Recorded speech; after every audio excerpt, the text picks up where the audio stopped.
what is the importance of Seva in the spiritual world, and what is more important, is it Seva or the Sadhana? The nature of divine love is that you wish to give. Since endless lifetimes, we have come to God with the desire to take. What can I get from Him? Now, if we wish to achieve para-bhakti, then we have to reverse this focus. Like John Kennedy had phrased it so well, when he said, ask not what the country can do for you, ask what you can do for the country.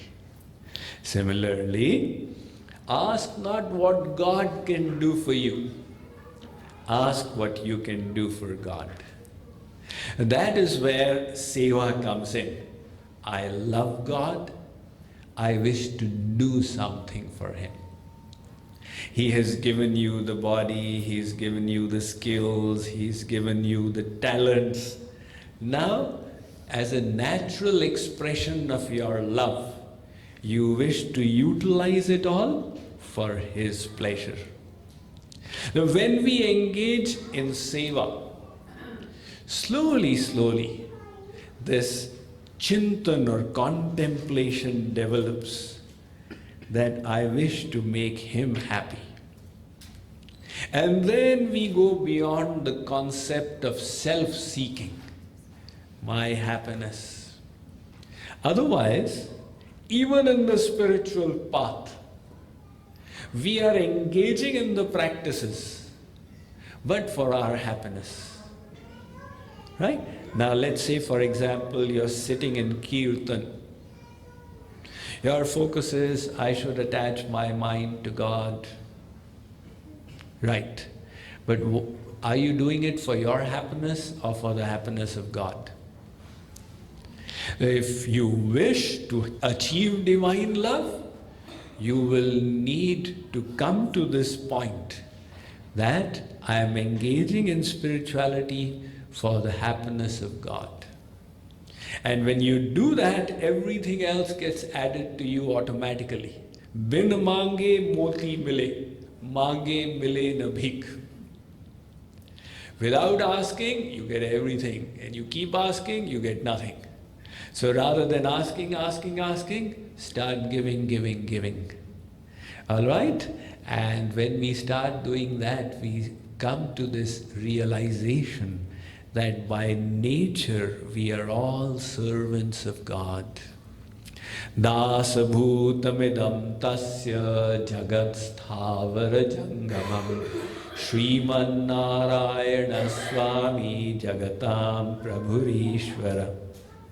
In the Padma Puran, Ved Vyas writes that the whole of creation is serving God. The celestial devatas are definitely serving Him. The saints are definitely serving Him. The sun and moon are doing their duty for His sake. All of us constitutionally are the servants of God. Problem is, we have forgotten it.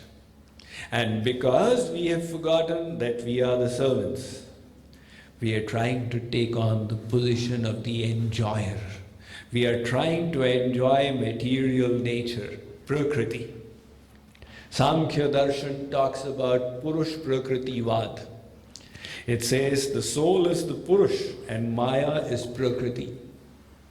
The soul is in bondage because Purush is trying to enjoy Prakriti. That is causing the bondage. And the day the soul can give up this hankering to enjoy Prakriti, the soul will be liberated. So we are all trying to lord over material energy. In other words, we are taking the position of God. He is the supreme enjoyer. And in the process, we are ending up serving in any case. You're serving your spouse, you're serving your children, you're serving your boss, you're serving your neighborhood community. You cannot get away from the act of service. spending so many hours serving.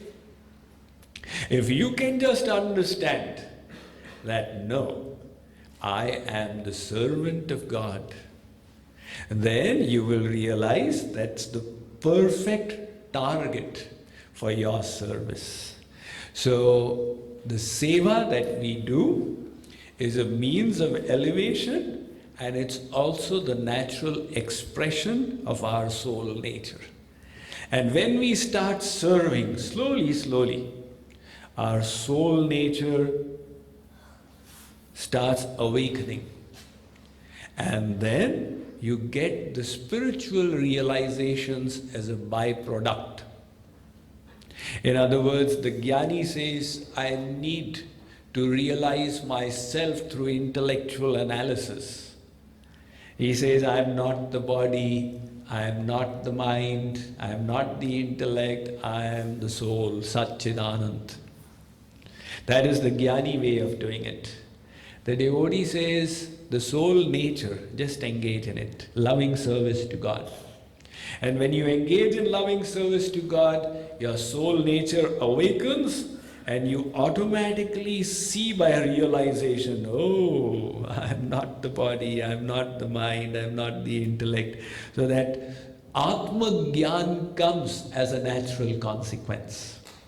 The seva is extremely important in the spiritual path, and you had asked that how do we balance the sadhana and the seva. You see, in sadhana, we are asking God, please grant me the opportunity to serve you. And if we just do sadhana and don't do seva, then what is the meaning of our asking God? Right? If our asking is genuine, it must be expressed in service. And if we are not doing the service, be very careful about this. You will not be able to develop that contemplation that it's all about His happiness, not mine. That contemplation requires seva, seva, seva. And that is why do your sadhana for an hour, and then whatever time remains, utilize it in service of God. And when you don't have the seva, then do further sadhana. But it needs to be a judicious blend of both. Understand it like this. What is the ultimate goal of the soul? Chaitanya Mahaprabhu said, Jivera Swarupohe Krishner Nitya Das. The soul by nature is a servant of God. Your final goal is to serve Him eternally in His divine pastimes and His divine abode. That's your final goal. To achieve that divya seva, you need divine love. To receive divine love, which will come by grace, you need to purify your heart. To purify your heart, you engage in sadhan bhakti. So sadhan bhakti has the sadhana and seva aspects. Since your final goal is seva, how can you ignore seva in the sadhana stage? The sadhana stage also has the seva as an essential requisite in order to succeed.